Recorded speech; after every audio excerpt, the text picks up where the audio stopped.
For many of us, all experience merely defines, so to speak, the shape of that gap where our love of God ought to be. It is not enough. It is something. If we cannot practice the presence of God, it is something to practice the absence of God. This is Pints with Jack, Season 5, Episode 70. Season finale and 5-year anniversary.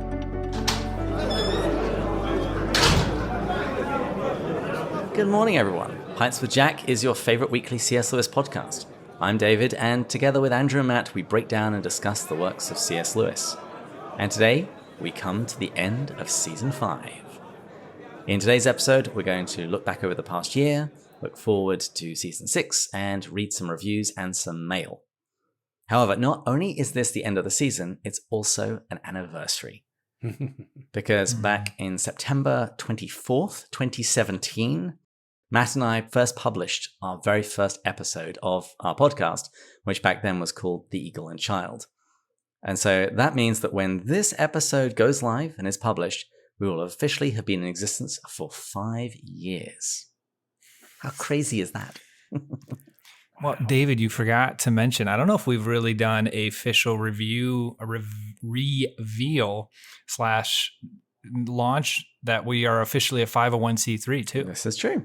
So we did this a few months ago, actually, but it's all in place now. We wanted it in place for Season 6, and it's a big deal for us because whatever future plans the Lord takes us down in the ministry, we can receive tax-deductible donations of all sizes and from foundations and organizations that can only donate to 501c3s. And so that was something we were building towards, and we're excited to announce that as well. So that's also important for our listeners. Anything you've done in this year, if you're a person who goes past the typical standard deduction in your tax returns, you can use your Pints with Jack Patreon donations towards tax deductibility for this year too. And in something a little less quotidian, more ethereal or ephemeral, your first episode, September 24th, 2017, was exactly 65 years to the date as what we had traditionally thought of as the first day that Lewis and Joy Davidman met in person. So they were supposedly met at the Mitre on the 24th, but now, thanks to my intrepid research, we have found that they met at least 1 week earlier. But if you look in your biographies about the first day that Lewis and Joy Davidman met, it was the same day that we started our podcast. What had changed too over those 5 years, David, from not just the podcast evolving in the sense of where it's gone to from single weekly episodes to what it is today, from the most makeshift mic setups on an ironing board to both of us in San Diego to now all of us pretty much spread across the country, to a new host, to many books, to the plethora of guests that we've had, to multiple website iterations, to apparel, to Scotch glasses, to, I mean, literally just if you really lay out all of the ways it's evolved in 5 years, to a Slack community. Ooh, definitely can't forget that. Oh my goodness. To a 501c3. I mean, it's just been quite the 5 years. Yeah, we've been busy. No, David's been busy. I have. And I'm also enjoying a beverage from one of our lovely Pints with Jack glasses. Speaking of which, I'd actually like to give a shout out to Todd Fraser's wife, who I saw on Instagram had just bought him a Pints with Jack glass. That sounds like an excellent wife. Well done, Todd. Well done. And out of my glass, in celebration of our anniversary and the end of the season, I'm enjoying, naturally, some Lagerwulen. So what are you gentlemen drinking? Well, I had to run and just quickly get my Pints with Jack glass because I was poured into a different Scotch glass. And I'm like, well, that's just not acceptable. Well, crap. So we're now in the Pints with Jack glass with a little bit of Macallan 18. Okay. This is the same bottle I drank with Alessandro on the Hallow episode. I tell you, I drink this stuff very, very rarely. But I'm probably down to maybe 2 glasses left in the last year and a half. Boy, I made my Macallan 18 last for 5 or 6 years. And then the lovely woman who bought it for me had done some work with her daughter on when she was doing her senior honors thesis on Till we have faces. So We haven't cheers yet. I can't drink. She bought me a Macallan 18, and then when I saw her again in Oxford this summer, she bought me my other bottle of Cull Ela. But this bottle of Cull Ela is the one that Bud sponsored. And so this is a first editions aged in a single cask. Yes, one of these special limited edition things that I got on Turl Street in Oxford and tossed into my suitcase. And so it is very, very lovely. So I want to propose a toast certainly to the sponsors of our individual bottles, but also to all of you listening. We want to toast your health, your increasing well-being, your increasing faithfulness and awareness of the love of God, expressed in all four forms. So cheers. Cheers. Cheers. And I want to do a second toast. Going back to our roots and what we set out to do in the beginning with our mission to discover the truth and beauty of Christianity through the lens of C.S. Lewis. I'd also like to toast our listeners, and maybe a toast / a prayer, that the Holy Spirit would continue guiding each and every one of us to the truth and beauty of Christianity through the lens of C.S. Lewis. Cheers. Cheers. Cheers. Well, I'm not going to be outdone. I'm going to offer a toast to our Patreon supporters specifically. Yes. Thank you for supporting the show financially. It's because of you that I don't have to do audio editing typically, and I get to spend more time with my wife and son. And it's because of you guys that we get to send Pints with Jack glass to every guest who's come on the show. And between the Skype sessions and the After Hours episodes, I think we've given away about 40 this season. And it's because of you that we get to have fun, special one-off events like virtual tours of the kilns, live Q&A with Lewis scholars such as Dr. Ward, and many other fun things which will be coming our way in season 6. So from the bottom of my heart, thank you very much, and your good health. Cheers. Cheers. Cheers. And let's just be completely honest, David. From the beginning of pre-Patreon to now, I don't think you've freed up any more time. You just replaced the editing time with 1,000 After Hours episodes this season. Well, I have plans for next season, so at the very least, it'll definitely be useful next season. Well, I have bad news. Well, not bad news, but I have not, since my move, been able to find my Glencairn Pints glass. So I have a set of Glencairn glasses, and I'm, of course, using them. But I'll hunt it up somewhere. I hope I didn't give it away. I may have given it away to Rowan Williams, though. So, that's good. That's good form if I did.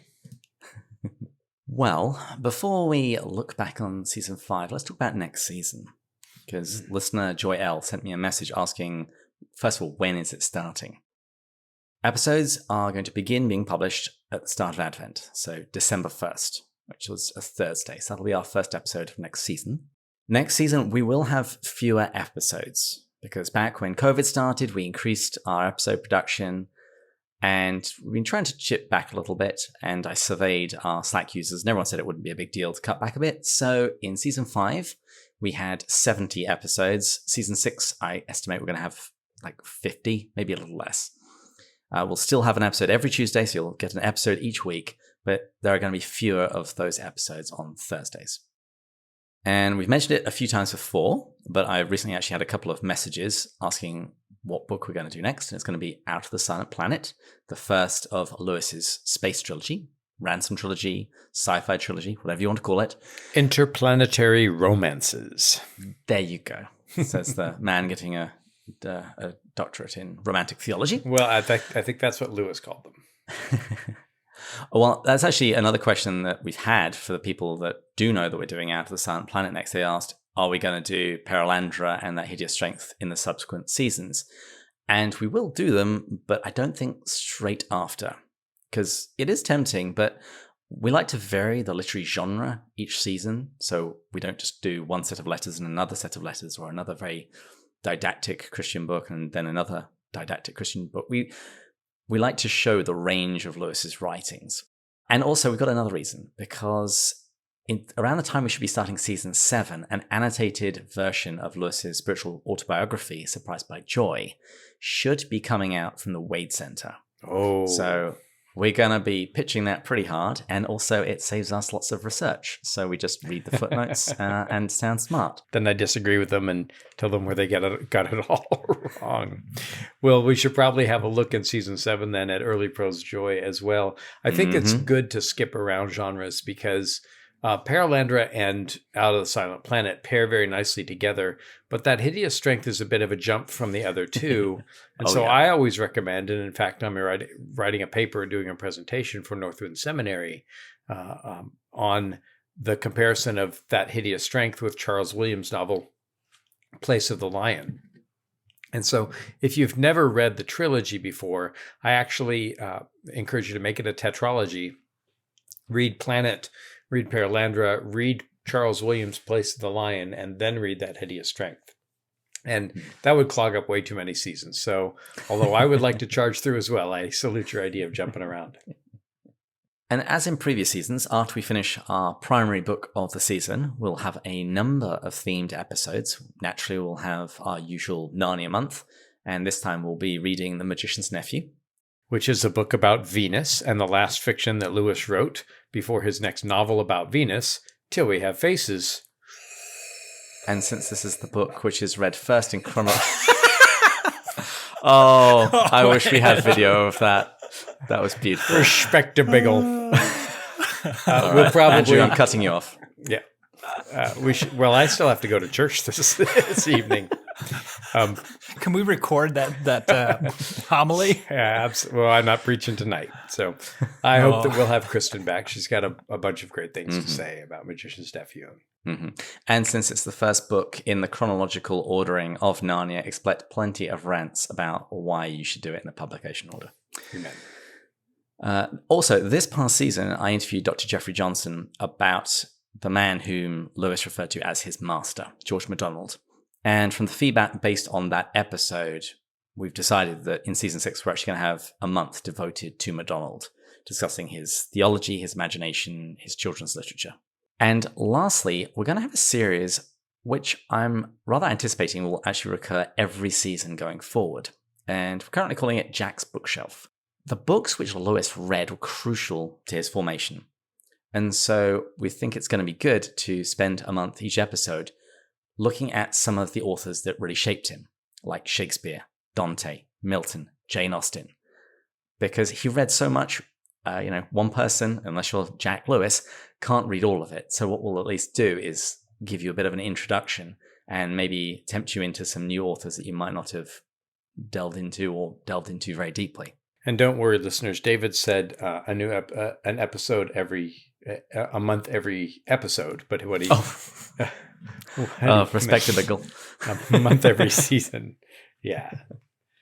Are these going to be like scholars we bring on of Dante that also know Lewis? Or are we going to kind of just like bring a Dante scholar in, and if they can connect it to Lewis, wonderful. If not, no big deal? Or what's your kind of thinking? I think generally we'll have people who are pretty familiar with Lewis. I can definitely say that the people I've got lined up for this coming season, they're all very, very solid Lewisian people who also have another speciality. So, for example, Matt, if you remember, we met Sarah Waters at Montreat, and she is all about Lewis and Shakespeare. Sorry. So she'll be coming on to do that. Just had a little back and forth with Sarah Waters. I discovered an essay that Lewis wrote about how blackness should be portrayed in Othello. And it was just written on the front end pages of his Temple Shakespeare. And so I transcribed that for the first time. And then Sarah Waters has done some work with that. And so there's lots of good folks working on Shakespeare. What else do we have? Well, we'll also obviously have the great one-off guest episodes next season. There are a whole load of new books that have either just come out or will be coming out. So expect to see appearances from folks we had on before, like Dr. Harry Poe. And also, listeners might recall that during Poetry Month, I discovered that there was Paralandra the Opera. And I've tracked down a recording. And so next season, I'm going to be chatting with John Marr, who's one of our earliest top-tier Patreon supporters. And he's also a music professor. So he and I are going to be talking about this opera. And something else that we're going to tweak next season is our YouTube channel. And we've actually just passed 2,000 subscribers. So thank you, all of you who have subscribed. And this season, I've been posting the episodes on Rumble, but it hasn't really got much traction. And I don't really like the platform, so I'm going to probably stop doing that. But I have recorded more video episodes this season. And those will probably continue, but I'm changing the name. They're not going to be called Skype sessions anymore. because guests would often get confused and apologize that they didn't have Skype accounts and try and install it. And it was just occasionally had some issues. So since these interviews are typically under half an hour, I think I'll probably be renaming them Half Pints. That's a clever Hear, name. hear. I like that. And one final teaser. We have some exciting announcements about a couple of top secret projects that we've been working on, but you'll have to come back at season 6 to find out what they are. Wow. Wow. Do I know what these top secret projects are? You know some of them. I think there's there's one of them that you don't even know entirely about, but I'll spring that on you soon. I'm excited. Wow. That means What I a probably little know mystery. none of them. Well, before we talk about season 5, why don't we read some reviews which our lovely listeners have left us on their podcasting platform of choice? Maybe just do a couple each. Sure. I also am curious how people come up with these names, or if they're just randomly generated names. Stam kids. I think I know who that is. I am no talk show fan, so I'm coming to podcast late. It is amazing that I would so thoroughly enjoy the banter, friendship, intellectual conversation among these guys. Truly worth your time. You do yourself a disservice if you don't listen. Yeah. Oh, that's great. I still hope that Thank you we for that. I still hope we get to meet in the same room at some point together. And I just had a chat with Marge Mead, the associate director of the Wade Center. And so maybe we can arrange a meeting in Chicago. M. Keeley says, I love the wit and fun you guys have in going through the works of C.S. Lewis. I just started listening to this podcast a couple months ago and go between this and White Horse Inn in the mornings as a form of devotions. Thank you so much. Well, and thank you, M. Keeley, and God bless you as you turn your heart to the Lord through these wonderful authors. The next one's from Jordan D. Duncan. This podcast is a beautiful mix of informed reading and thoughtful reflection. One could say they help us look at the beam, but best of all, I always walk away feeling like they have helped us look along the beam also. That one gets extra points for alluding to an essay. Yes. Well, what we're doing is we're looking at the book, but they are looking along the podcast to the book when we were talking about it. So, yay, good for you. I'm more thinking that lines up to the discover the truth and beauty of Christianity through the lens of Lewis. It's the beam sending them to truth and beauty. Because it's all about clarity and seeing clearly, as we find out from The Great Divorce, yes. Cheers. Did you do it again? Andrew, I'm trying to gurgle a remember my sip that everybody can hear, but it's not a good thing to do with single malt scotch. So no scotch got spilled in the making of this podcast. I remember my first time drinking nice scotch. Wow. Yeah, my first time drinking nice scotch was before you were born, pal. So why don't you continue with courage to your heart? Andrew was there when scotch was invented. I decided to call it scotch because St. Andrews and everything, right? Well, courage to your heart. About a year ago, I had a mild interest in Lewis from the Chronicles of Narnia and wanted to know more about him. I had just lost someone I love dearly. Well, we're very sorry to hear that. And was craving some real new answers, as well as just a distraction. So I'm grateful the search engine led me to Pints with Jack. I can say without exaggeration that this podcast has been life-changing. I had no idea how incredible, as Matt would say. That's when you know they've listened to a lot of episodes. In particular, this person's clearly gone back to the early ones. I think they have a copy of the bingo card. That's probably true.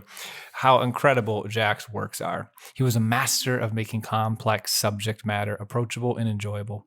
I had wished I had started reading him earlier in life.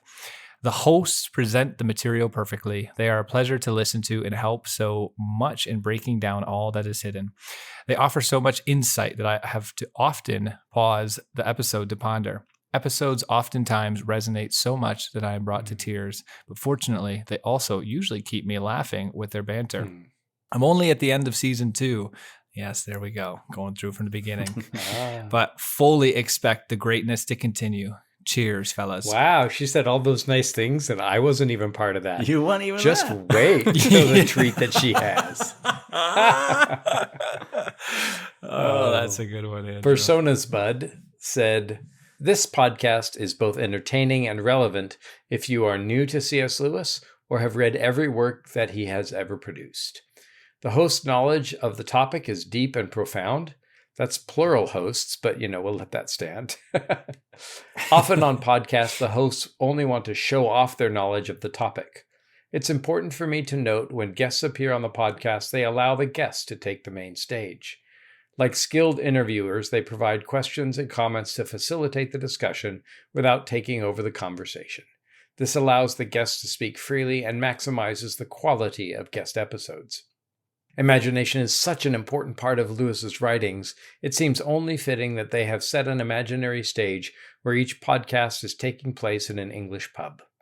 At the start of each episode, you hear the door open, and you're allowed to enter a room where friends have gathered around to enjoy a pint of their favorite beer or some fine single malt.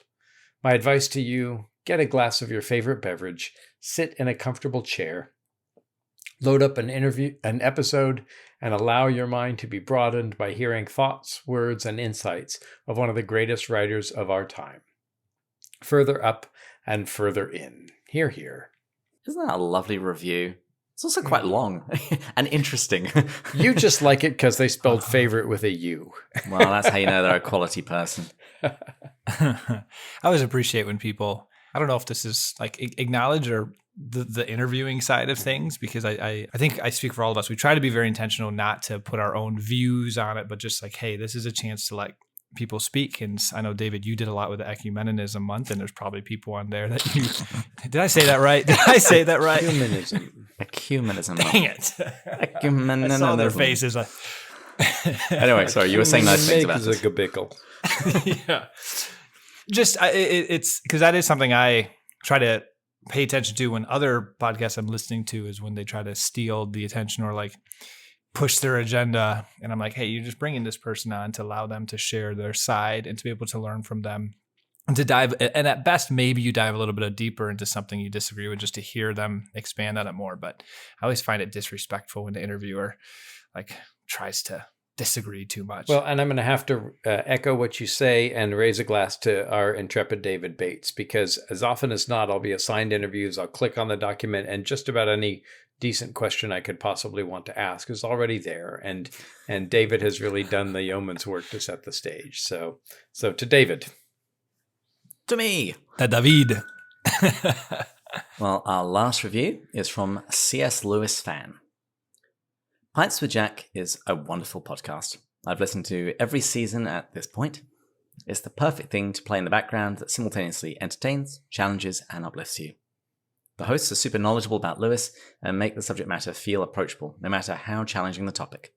David is so knowledgeable about everything. David is so knowledgeable about everything, from scripture and literature to the church fathers and philosophy. Matt brings a relatable vulnerability to the show and is fantastic at gleaning the practical everyday lessons and takeaways from even the most lofty of topics. Andrew knows more about Lewis's life than I thought was possible to know and brings an infectious passion for the subject matter. I've learned and I've grown in my faith by listening. It feels like food for the soul. Thank you for making it all these years. You're welcome. Well, cheers, and if you fans. also write an interview praising us heavily, you'll also probably read out at the season finale next season. That's the whole point of this. I don't know. There may be too many to choose from. It's going to be so good. Yes. Well, let's now look back at season 5. Gentlemen, what were your thoughts and takeaways from our book this season, first of all, the Four Loves? So many thoughts. I was trying to balance when I was thinking through this in preparation for this episode. I was tempted to go back and to dive into the notes deeply and just to refresh myself. But then I wanted to just take a step back and say, what actually stuck with me? It's been probably 6 months since we recorded the last episode. You know, what actually sticks with you? And that's probably what hit me the most throughout it. And the first idea that I just huge takeaway from it, and I love St. Augustine in the ordering of love, rightly ordering of loves. So the inordinate love, I thought was a super beautiful idea in the way Lewis approached it. And particularly, and it's stuck with me to this day, this idea that we don't love earthly things too much. We love God too little. And that wasn't something you necessarily recognize in the first third or half of the book until you get to the divine love. Because you almost, as you're going through the book, have this fear that, oh man, am I just not supposed to love things? Like, oh, I mean, I'm a little worried I'm going to love my kids too much. I'm a little worried I'm going to love a friendship too much. Or I'm going to love my spouse too much. And then you're like, okay, but then what's the right amount of love? And it's like, none of those are the right questions. It's just making sure you are focusing on loving God to the maximum, and the others will all fall into place. And so I really did appreciate that idea, and that stuck with me. It's a very, it feels much more implementable, I guess, than the other ones of trying to find this right balance of how much do I love my kid, but not too much. Yeah. I was talking about it again today as I spoke with the wonderful folks at All Saints Winter Park here in Florida. I was a guest speaker and preacher. And this idea that the opposite of love is pride, right? The opposite of pride is love. I love what you said, Matt. It's not that I love these things too much. I do, but it's because my love of God ought to be raised. And so I shouldn't love less. I should love more. And then one of the essays, I hope we have listeners talked about maybe doing some essays from time to time. I'd be interested in hearing your thoughts about that. One of Lewis's great essays is an essay called First and Second Things. And as the title suggests, it's about ordering priorities, right? And we talked about it all season. Love ceases to be a demon when it ceases to be a god, but it's loving the right things in the right proportion and the right way, which is really the answer to so much of that. And for me, it was a great reinforcement this year of that wonderful book that I have loved for so long. Also, I heard this really fantastic idea from Michael Ward in Oxford a month and a half ago or so. And he talked about looking at, for example, the abolition of man as an at book and that hideous strength as an along book. They're both dealing with the same subject, but in two different perspectives. So in the same way, and I'm not doing this gratuitously, the Four Loves is looking at love, and Till We Have Faces is looking along love. But Lewis is, yeah. I wasn't being gratuitous, but Matt was. Don't attempt third time there, Andrew. No, done with that. But how Lewis is writing so deftly, and the Four Loves is in some ways Lewis kind of grabbing our attention and saying, hey, you missed it. And this is really important because the two great commandments are the love for God and the love for neighbor. And the great thing is the love of God for us. And Lewis, I think, strives mightily and helps greatly in focusing, again, as Matt was saying, the need for us to continue to love more. If our listeners can get out of the season, heck, if I can get out of the season, thinking about how to go out of myself a little bit more, how to soften my heart towards another and harden my heart towards my own wants and needs, I think that would be time well spent.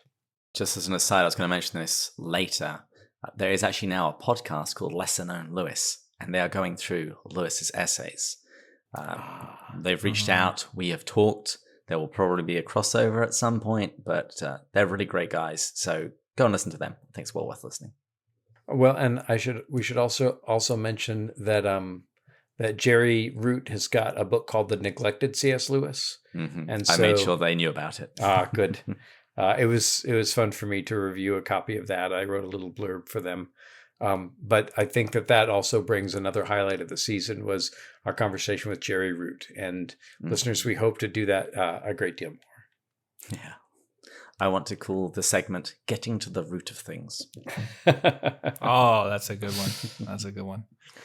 Well, speaking of getting to the root of things, I know that's probably my best Batesian transition ever. The other part that really stuck with me was the garden analogy. And we've talked so much, even prior to this book, about the role that divine love plays in saving the natural loves from themselves. But if you're like me, who always asks like the question, all right, well, what does this actually mean? I mean, that's a great statement, but I don't really know what that looks like, the divine love saying the natural loves from themselves. And I felt the garden analogy did an incredible job breaking down the two parts to that. And one part is much more tangible and the other part is still tangible. Just before you go any further, would you mind just reminding listeners, because it's been a while, what actually is the garden analogy? Yes.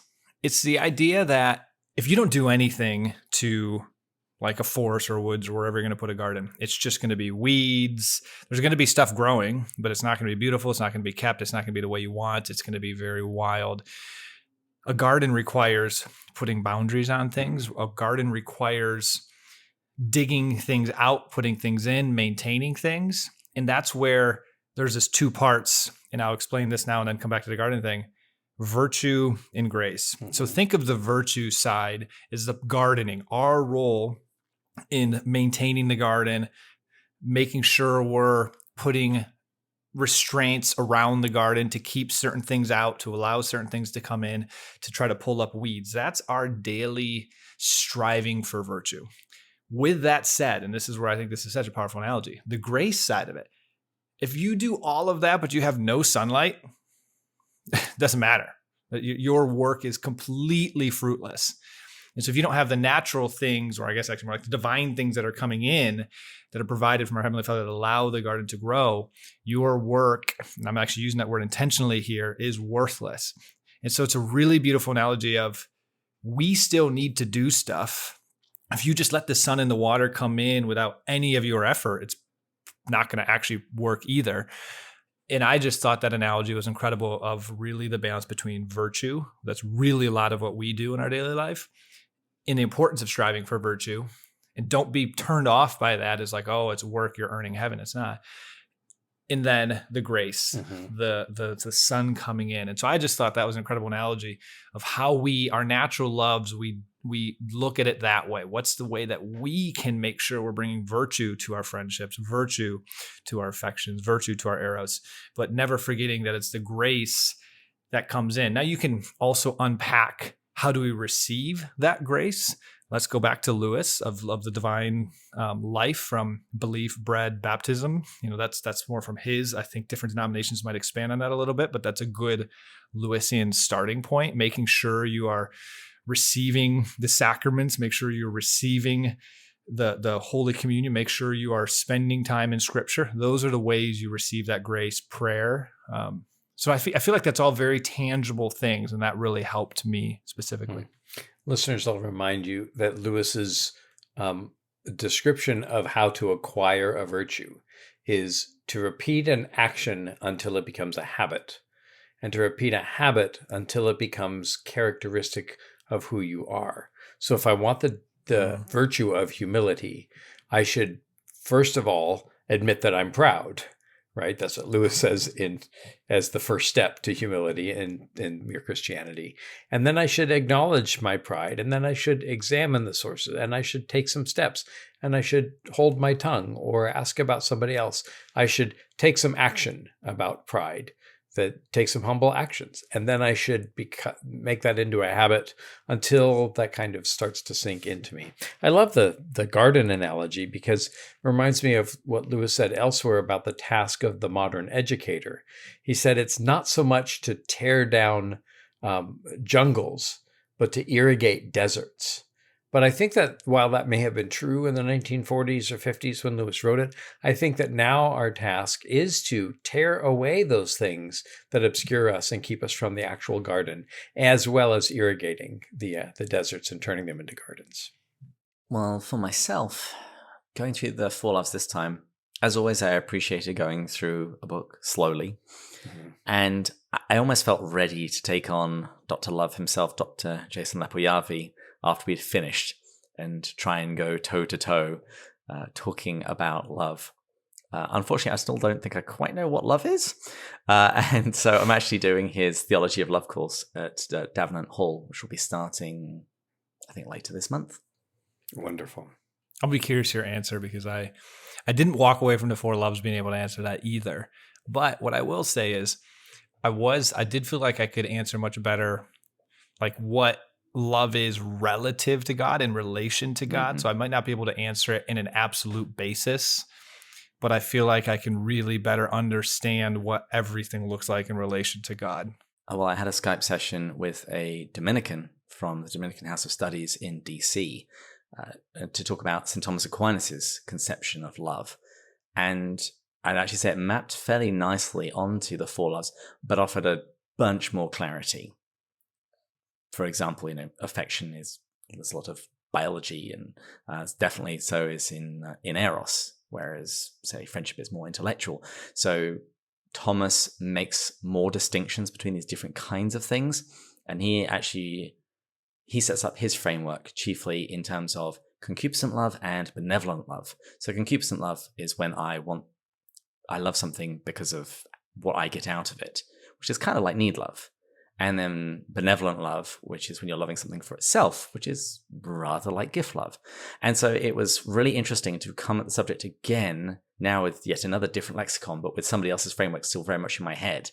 And I think that offered a good deal of clarity. But I'll check back in once I've finished the Theology of Love course and give my definitive answer. You should either drop that on the podcast feed, because that sounds incredible, or great excuse for listeners. That sounds like a fantastic interview, especially for this season. So go over to the YouTube channel and check that out, because I'm like, dang, I might have missed that one if you didn't mention anything. That sounds good. It's also on the website. Davenant has a podcast, and Joseph Minich and Dale Sternberg invited me on a couple of times to do some stuff. And so they've got some great things going on. And anybody who can get Dr. Love is well along the right path. For me, the definition that I get from the talks that became the Four Loves, to go out of the self towards the other, is as a minister, as a theologian, it's a great starting place for me. That two components, they also involve action, and we know that Lewis didn't think of something unless he was going to actually do something about it. So to go out of myself, I must decrease, St. John the Baptist says, and to go towards the other, he must increase. I think that's almost, I hadn't thought about that as a biblical model, but that to me is a great helpful starting place. Well, in the lectionary today, it was retelling the story of the prodigal son. And the priest was a fantastic homilist. He just moved to the area. I hadn't heard him before. And he made a big deal about the fact that the father runs out to meet the son. We must be on a different lectionary track, because our lessons that I preached about are Jeremiah talking about how foolish people are and stupid. And then the fool says in his heart there is no God. And Paul talks about his foolish behavior and unbearable ignorance. And then we meet these foolish Pharisees in the parable of the lost coin and the lost sheep. Oh, we just had the prodigal son at the end of it. We had all of the lost things today. Okay. It was probably just the truncated version. Yeah. Well, I preached a message called The Biblical and Lectionary Guide to How Not to Be an Idiot. And I quoted from the apocryphal gospel of Dwight Schrute.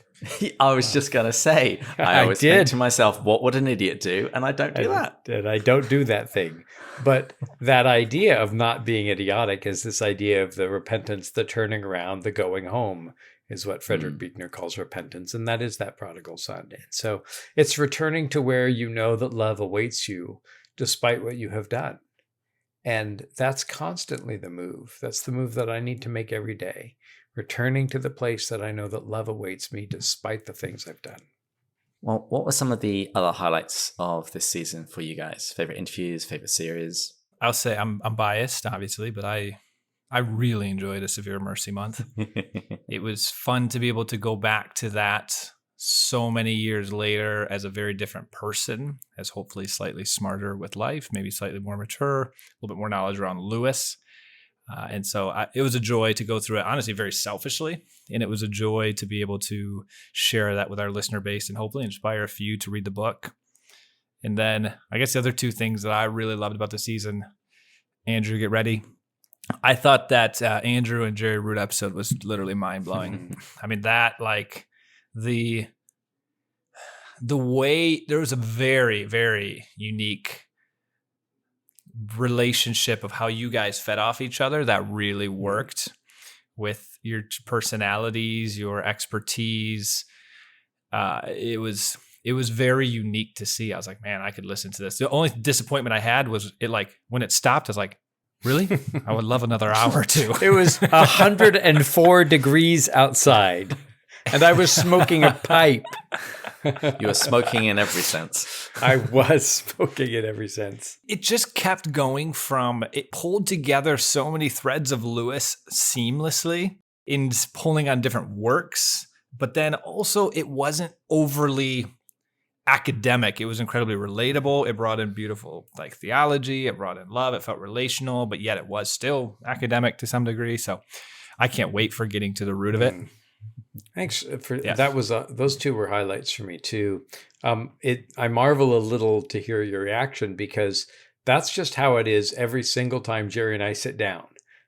But that's also this enormous gift. And so when I first met Jerry Root in 1997, I felt almost kind of not bullied to the corner, but I mean, his knowledge of Lewis is so vast. But it's kind of like with Kirkpatrick. I kind of learned my chops from Jerry. And if I could argue Jerry to a standstill or even defeat him from time to time in a point, it felt like a viva. Viva is a live exam. So you go before your examiners and they just pop you with questions and you have to answer on the spot. So talking with Jerry is always like that. Last couple of times I've been able to hold my own. And once after we had a long conversation over breakfast, he dropped me off where I was staying and he said, "You know more Lewis than I do." And I'm like, okay, lying is a sin and you shouldn't do that. Bearing false witness is against the great. He said, "No, I know where it is, but you have more swaths of Lewis actually memorized." Mm-hmm. And boy, Mark Twain said he could go 6 months on a good compliment. That's been at least 10 years. But it's a joy. And I think that some of that is that Jerry has got such an evangelistic heart, such a ministerial heart. You do too. Yeah. Well, and I hope that that's been growing off each other. In me.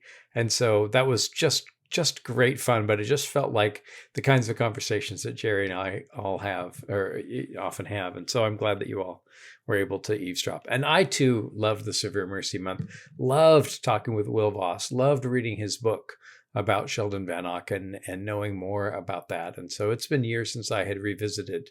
And the day that I finished my coursework at Virginia Seminary and got a chance to read a book that I wanted to read, what I took was Davies' edition of A Severe Mercy to graduation rehearsal. So that was such a pleasure to do as well. I guess my very final thing was His Horse and His Boy. Incredible. I really loved the idea on identity. And I think that's a beautiful journey. I always resonate with those things. I think the reason I love historical fiction books, World War I, World War II, is particularly these ones that like boys go to men, or these characters of just growth throughout that. You mean Bildungsroman?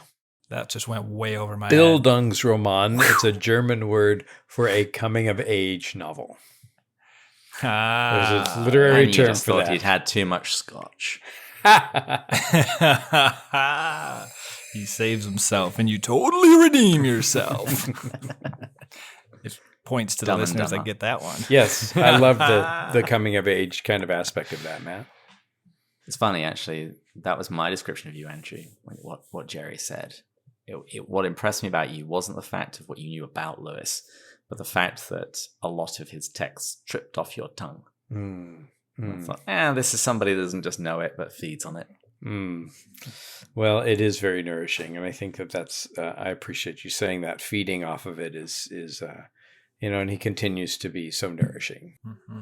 Well, for me this season, I really love the fact that we got to know more of Lewis's circle. We had some interviews about Warnie Lewis, Joy Davidman, George MacDonald, and I've got to say, the Dr. Havard interview was an awful lot of fun with Sarah, finding out about this inkling that I knew next to nothing about and discovering that he's just as interesting and just as fascinating as the others. It just reminds me that I've just got to keep doing this podcast until I'm dead.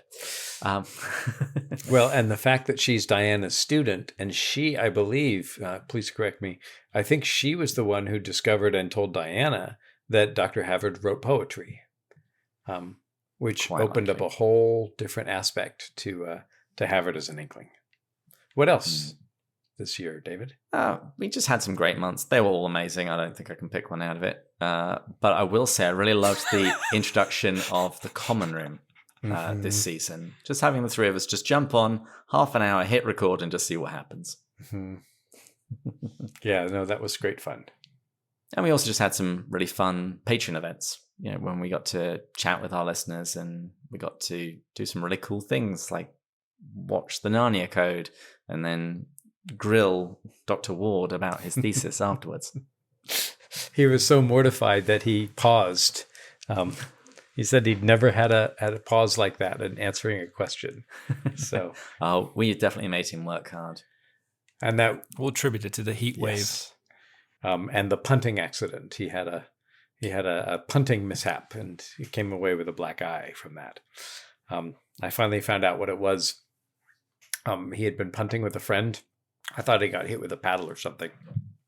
He said, "No, I was punting with a friend, and then, as I am wont to do, when we finished punting, I pushed my friend into the river, and he pulled me in afterwards, and I hit my eye on his head." That's why I had a black eye. Oh my goodness! So that puts a whole new light. The Wheaton Patreon tour, too, right? What a joy to be in that space. I love those people. And also just even at the Chesterton conference, I got to meet some listeners who enjoy the show, and that is always just wonderful. It's always nice just to put a face to somebody that's on the other side of our microphones. Mm-hmm.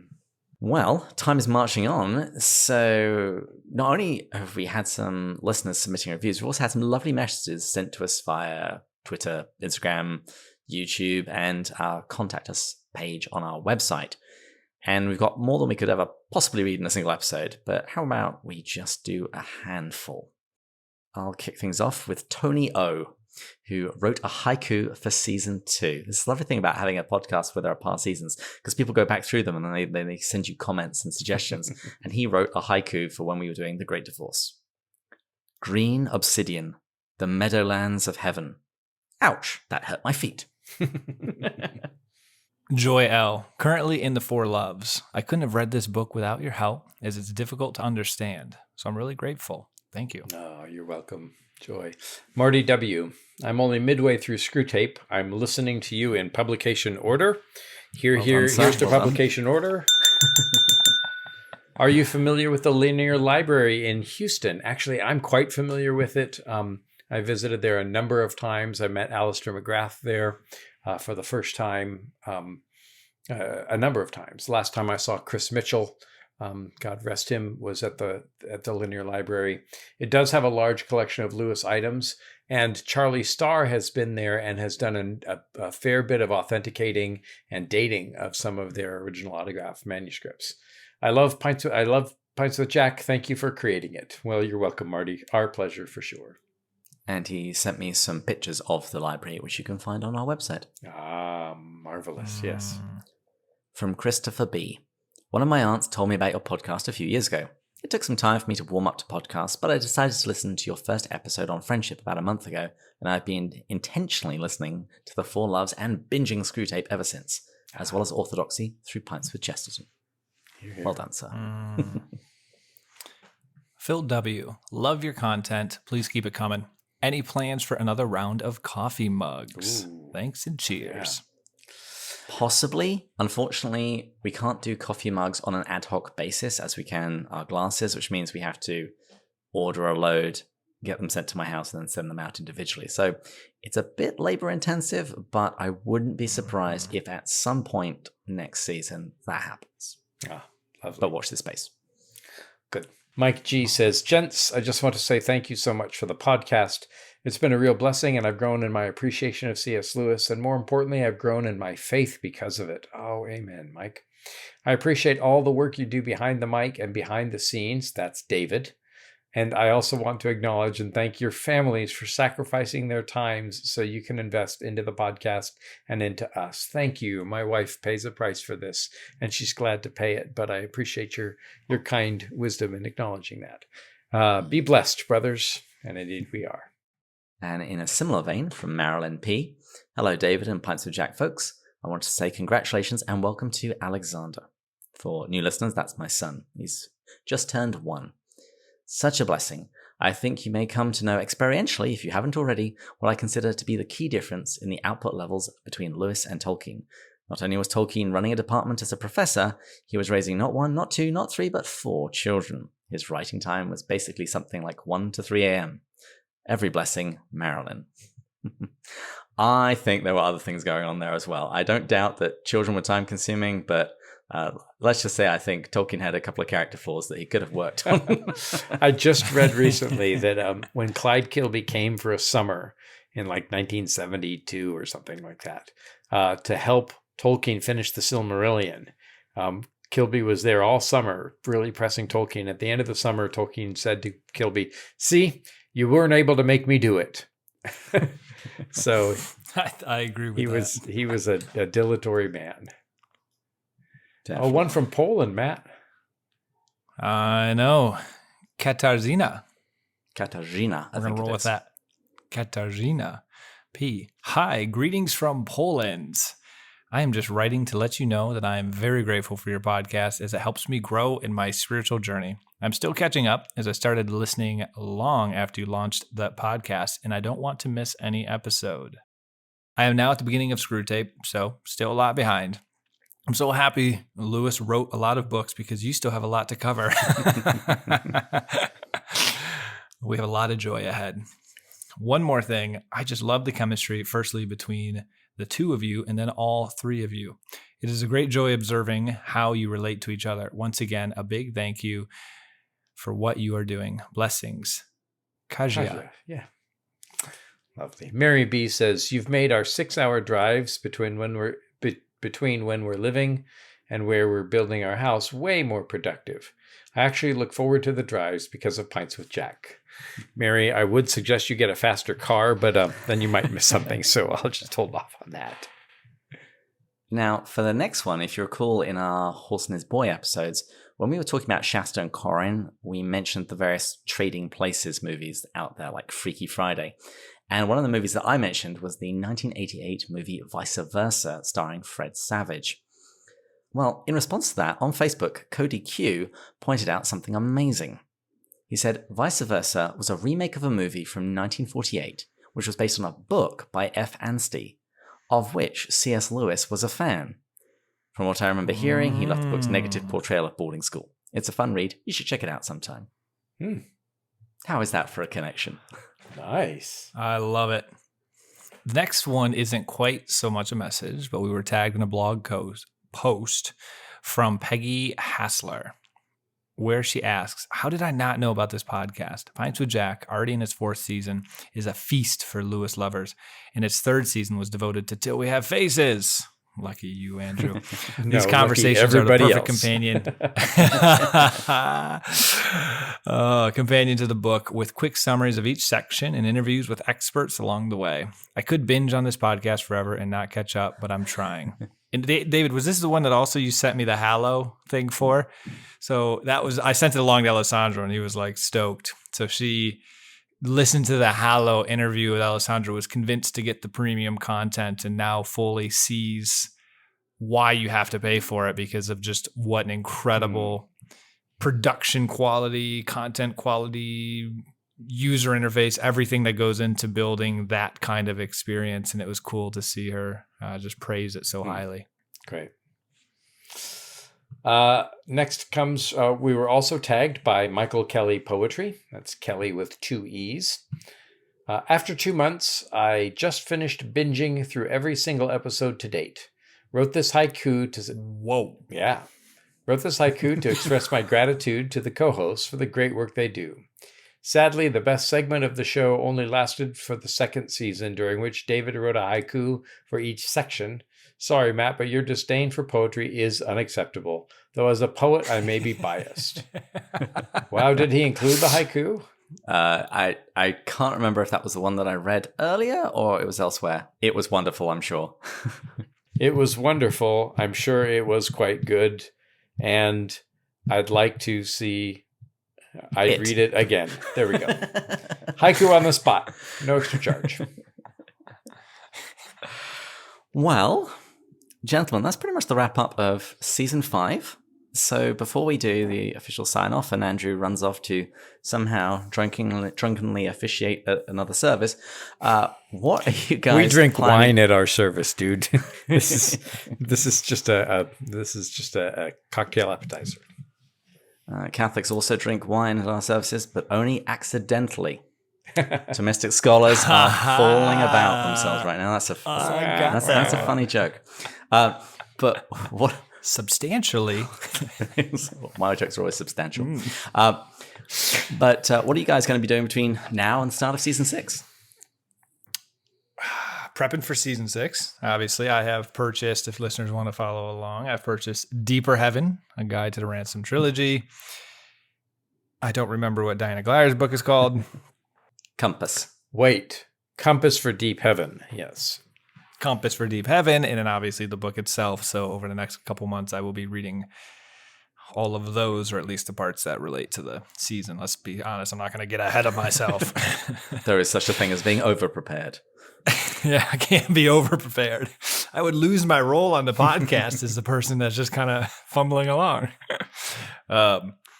And then with the work thing, that's actually just going to be the final part of the 3-part project, a year-long thing. So going back into crank mode starting tomorrow, actually. And then getting very excited for I'm doing this health and wellness optimization going into year end. I'm like 3 weeks in of just like insanely healthy eating, pretty much no alcohol, and a lot of fitness stuff. I did this massive blood work and it came back all really quite positive, but there's a couple areas I want to optimize. And finally, I'm doing the School of Prayer group, which I'm excited for. I got asked about it just a couple weeks ago, and just classic me impulsively kind of said, you know what? I felt a little bit of resistance in my heart. And then I was like, that's a good sign that this could be good for me. It's similar to that, like that last retreat of 9 months. This is a different denomination, a much more, very different from the Catholic denomination, actually. And that's probably where a little bit of hesitancy is coming in. And that's what also gets me excited, because I like to kind of stretch myself that way and to be around people with just different theological backgrounds. And so I'm looking forward to this. It'll be like 6 or 8 people meeting for 9 months every other Monday night. And it should be very beautiful time to grow. This one's going to be very much about like prayer in the context of social justice in the world. This person does a prison ministry and a Black prison ministry as well, and I'm very excited for that. He's very much like, if you've ever read the book Shane Claiborne, someone described to me as like he's kind of like a Shane Claiborne-esque type person. Cool. Great. Andrew? Finishing my degree with Northwind and preparing for ordination, which should take place sometime in early January. And continuing to kind of settle into work. So that's most of what's on my horizon. I'm teaching 2 C.S. Lewis classes. We'll send a link. There's one that you can, I'm going to be going chapter by chapter, paragraph by paragraph through Screwtape for my parish. And that'll be on YouTube Live if you want to jump in. And then just kind of establishing myself in the diocese. Like I said, gave a talk today. I hope that there's some more talks on the way. And so just kind of exploring what comes next and supporting Kristen as she writes a bunch of books as well. What about you, David? Well, I'm going to do a little bit of work on the website. I'm going to be bringing the old show notes a little bit more up to scratch. We are also going to be doing an upgrade, all of us, on our audio. So I'm going to spearhead that and test that out and get that working. And if all of our new setup works for me, I'll then send them out to Andrew and Matt. Thank you again to Patreon supporters. You guys make this possible. This is actually the first time we've ever actually done anything with our audio, because Matt and I bought our microphones before we had Patreon, and we bought Andrew's, and that's been it. But so this is the first time where we figured 5 years, over 300 episodes, it's time that we got some really good mics, so you can hear our dulcet tones in all their smooth, sweet jazz sweetness. Wow, okay. Pints with Jack, the Kenny G version. Don't diss the G. No. And one last thing I'm going to be doing in preparation for next season is I'm automating a whole lot more of the stuff that I do behind the scenes, particularly the generation of the various show notes. And to do it, I'm building myself a Google chatbot so I can basically ask the chatbot to go ahead and create another episode for Out of the Silent Planet, and it'll create the folder in our Google Drive. It will generate the document that we're going to use and ask me some questions about who's being interviewed, what's their book, etc. And I'm going to name the chatbot because it's going to be my personal assistant. Tony Stark has what was the name of his? Pepper. No. Oh, Jarvis. He has Jarvis. And so I thought it'd be appropriate if ours was called Walter. Oh. So Walter continues to serve Lewis's extended ministry. Oh, to Walter. Yes, to Walter. Yeah. Well, great. As our landlord rings the the bell for final drinks. Are there any final things you gentlemen want to say before we take our break for a couple of months? Only check out our common room. This month, we talk about our thoughts on Amazon's The Rings of Power. Gotta say, episode 3 just came out since we recorded that. I'm a little bit more hopeful than I was when we first recorded, and I've changed a few of my theories. And also, if listeners want something to listen to in the meantime while we're not on the air, I have 3 recommendations. The Lamppost Listener, they are moving through The Magician's Nephew at the moment. Talking Beasts, their season is starting in October. And lastly, the podcast that I mentioned earlier on, Lesser Known Lewis. 2 guys discussing Lewis's essays. And like I said, I'm sure we're going to have a crossover sometime in the near future. Lovely. Well, I have been gathering. I'm hoping to have 2 complete sets of Chronicles of Narnia for sale just in time for Christmas. I've got a lot of back stock and a couple of editions of Davies' edition of Severe Mercy. So I think I have 8 or 9 first edition screw tapes lurking. So I'll be cranking that back up and just looking forward to next season. So, and I'm just want to express my gratitude to our listeners and to you 2 brothers to be part of this great podcast. I hate that I have to dash off to work, but it's the best work I can think of. So that's the best part of it.